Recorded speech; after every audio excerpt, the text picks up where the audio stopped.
Hi everyone, I'm Shabnam Mahmood from BBC News and I'm here with Kangna, one of the biggest stars in India today. She shot to fame in 2006 with her debut film Gangster, and in less than a decade she's established herself as one of the leading actresses in Bollywood. Her choice of roles has redefined the stereotypical Indian film heroine. Let's welcome Kangna. Thank you, everyone. Thank you. Thank you, Shabnam. First of all, Kangna, I'd like to take you back to your childhood. Tell me about your story. What were your expectations growing up as a young girl in your family, in your village? Well, the thing is, in India, it's a matter of fact that a girl child is seen as a liability, and probably the only expectation is that you grow up to, be a presentable young woman who can get a decent spouse. That's not much of an expectation, but yeah. So what were you like as a child? Pain, I'd say. I wasn't a child that an Indian parent would like to have. I was quite rebellious. And I didn't see myself as, I guess my family saw. I didn't see myself as a liability. I didn't see myself as someone who is, whose purpose of life is just to find a good enough husband who can take care of her. I saw myself as much more than that. You said rebellious. What kind of things did you do as a child? I think I was quite confident of myself, and I had a mind of my own. I liked the fact that my father had a lot of expectations from my brother, and I probably wanted to be that person who he could be proud of and who could, who could be her own hero. So, yeah, that led to many incidences, including my running away from my house, I guess. Before we come to that, just wanted to ask you a little bit more about your family. Was it a very traditional family? Was there a lot of, the male members of your family, were they treated with favoritism? Yes, I won't say it was an exceptional Indian family. That is pretty much how it is everywhere, where, you grow up in a very, very protective environment. Which can sometimes lead to a little bit of suffocation also. It can just be a little too protective sometimes. Were your family sort of like, they had favoritism towards your brother? Yeah, like I said, in India, a girl child is seen as a liability, so naturally a girl child isn't that celebrated for sure. So what eventually pushed you to leaving home? Like I said, that quest, that understanding of your own self, that confidence that you carry in yourself, that you're a lot more than people think you are, and you want to prove that, and you want to find yourself, and you want to be a lot more than you're believed that you are. So probably that quest. It can't have been easy though. Yes. I've struggled for 10 years. Yeah, that's quite long. What was the opposition like then when you made that decision to leave home? Well, my parents gave me an easy option that if you are gonna, go your way, so there's the highway, and you can probably expect no funds and no support, which I think was legitimate because, I think that was a fair option. Was there one particular incident that led to you leaving home? Your father was quite angry with you. Yes, I think I left. I just refused to go to school, and I'm like, I can't do science. I don't want to be a doctor. And he's like, then what would you be? And I'm like, I don't know. So he's like, don't you think you should? I said, give me a year, and I would find out. And he's like, I have no money to spend on these sort of hobbies of yours. And I'm like, sounds fair. So you left home, yes, and you went to a big city like Mumbai. What was that like when you first arrived there? No, no fairy dream or story, nothing like that. It was quite harsh. And, I was nothing like I am today. I couldn't speak a word of English. And in England, people might be understanding of that, but in Bombay, they're not very forgiving. If you don't speak English, how do you expect to work in Hindi films? Well, that was an obstacle, I'd say. You overcame that obstacle, but you overcame many obstacles because it wasn't easy to establish yourself. What did you want to do the minute that you arrived in Mumbai? Did you think, I want to be an actress? Or did you have to go through various stages like, modeling? Oh, yes, various stages, various auditions. I ended up sleeping on the pavements, and I didn't have food to eat. And my father would call, he's like, so did you learn your lesson? I'm like, no, you better get ready to learn yours. So it took way too long, and I think for him to learn his lesson, 10 years, he's like, okay, fine. But I think I finally made my point clear. But yes, it was just one of those ordinary struggling stories where you're, there's a string of incidences or accidents, one after the other, one worse than the other, and then you're like, am I in a bad dream, or it's just... so yeah. You're known for being very honest and very outspoken to the media. You're a great role model for the modern, independent Indian woman who goes against the traditional norms. How important is that for you? Well, honestly, I really don't know how to be any other way. I mean, I find a lot of pride in being who I am, and that was the case from my childhood. Like I said, my parents saw me as someone else. They saw me as someone who was a liability, but that didn't change my understanding of my abilities and myself. And when I came to Mumbai, they saw me as this village woman who had a weird accent and weirder appearance, I guess. But I didn't see myself like that. I thought of myself a lot more than just, I am a lot more than my appearance or my age or my color or my hair. And that is how I saw myself, and it'll never change. And why would I want to hide that? I let that be there. For people, sometimes they find it too much, sometimes they like it. I mean, that's just the way I am. What are expectations for girls now compared to when you were growing up? And that wasn't a very long time ago, was it?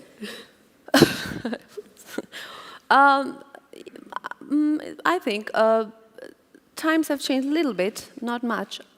This generation isn't as bad as our generation, when I was growing up. But I'd say in India, we have a lot of work to do, and we need a lot more role models which young women can follow and parents can follow, where they have people they would like to, get inspired with their stories and their journeys.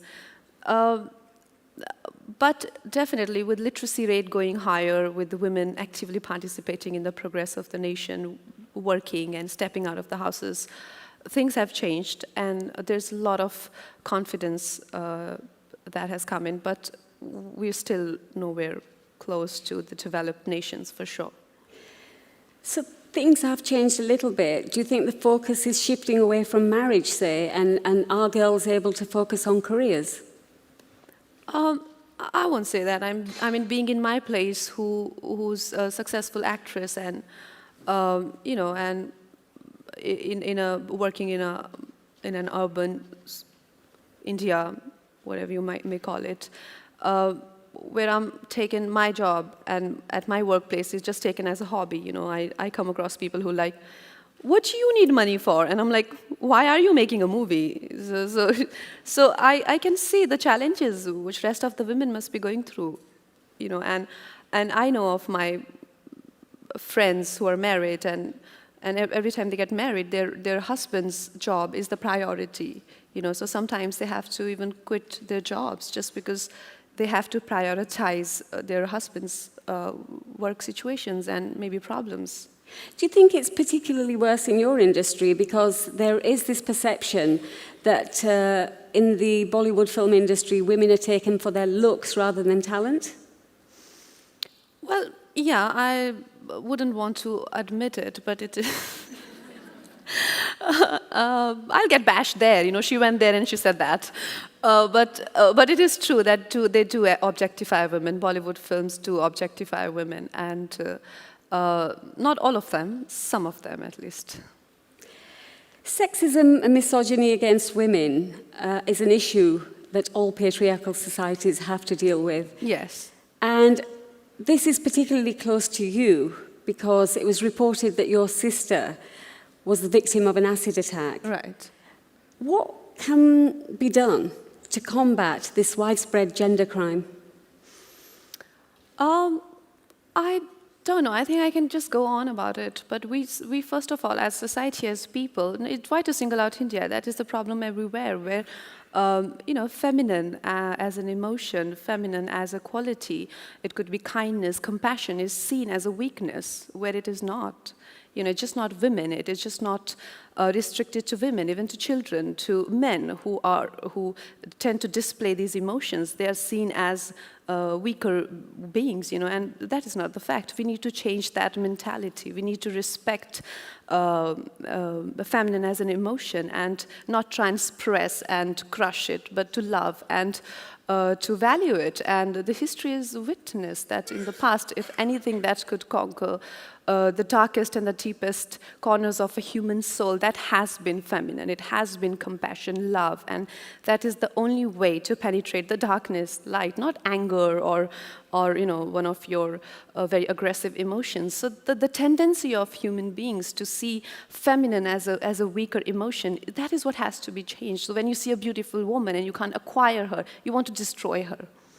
You know, so that needs to be changed. And like I said, it's not just a women problem, it is a problem of the world. Can Bollywood help in that? Yes, I think cinema is a beautiful medium. It reaches out to millions of people. Through films, we can give ideas out there. We can implant ideas in people's brains or mindsets, which can grow into significant things, you know, and which can bring about significant changes. Because of what you've been through, and you've stood up for yourself, what are your thoughts about what happened to Jyoti Singh, the 23-year-old medical student who was raped and killed on a bus in Delhi? Well, the thing is, a lot has been spoken about that, and a criminal is a criminal. A criminal doesn't have a religion or a nationality, do they? They're not even humans. They're not even entitled to be humans. So if you see, their tendencies, they probably would fit in animal kingdom, and animals don't have religions. So why to see criminals as people who belong to a certain, race or creed or religion? No, they don't have. They're not even humans. So there should be strict laws for animals like that, and they should be behind the bars and not left in the open like that to damage humans, I guess. That particular case received a lot of attention around the world. Do you think things have changed for women? Things have changed for women. Have things changed for women since then? Is it safer for women to go out there? How do you guarantee that, how can you guarantee something like that? I mean, I wouldn't say that anyone can guarantee that sort of, though I would love to live in a perfect world like that, but we can only hope and try, and our sincere endeavors could hopefully lead us there. But it would be absolutely wrong if we tell our children that, okay, now we think it's completely a crime-proof world that we are a part of, and now go out and do what you like. I don't think that's achievable. Probably in my little understanding of the matters, I think that's a little impractical to hope, yeah. But there are a lot of women in India that are reluctant to report crimes like that. Yeah, I think that is very. That is the sad part, that as a woman you feel responsible and you're held responsible for an incident like that, and again, that comes from the fact that your birth as a girl child is not celebrated. If it's not a tragedy, to a family, it's definitely a setback. So when you start from a point like that, it's very hard to find pride in your own self, confidence in your own being and in your own actions. So probably everything that you do is wrong. So even if you get teased or you get molested, probably was your fault and you were wrong. So I think that mentality has to change just so that these people can report and they can identify the animals we just spoke about, because they roam around everywhere. And it's not just in, not in every class. The crimes happen in all classes, Coming back to Bollywood, what is the future for female actresses? Are they going to be taken seriously? They're going to be taken seriously. Well, I don't think we need anyone's approval about what we do as actresses. I feel it's a lot more important for women to accept themselves as opposed to others accepting them. You can't be hoping to get others' approval on what you do. When I work in a film, I'm not seeking anyone's approval, So because they always start as, and I'm like, yeah, it is good, it's good. And they're like, yeah, it is good. So you got to be confident of who you are, and you can't really always, because others' opinion of you will always shift. Their perspective will keep changing. Like I said, when I started out, they dismissed me like a nobody. And today I am who I am because my understanding of myself never changed. So as women, we don't have to hope that we get our due. We need to get up and get it ourselves. Thank you. And finally, Kangna, what else is in store for you beyond acting? I have a couple of projects coming up. I'm starting a period drama called Rangoon, which is based in World War II. So I'm going to start filming for that. And then there are some biopics and regular film stuff. I love being here, though. Love being here. Thank you so much. This was something so unusual for me. Thank you.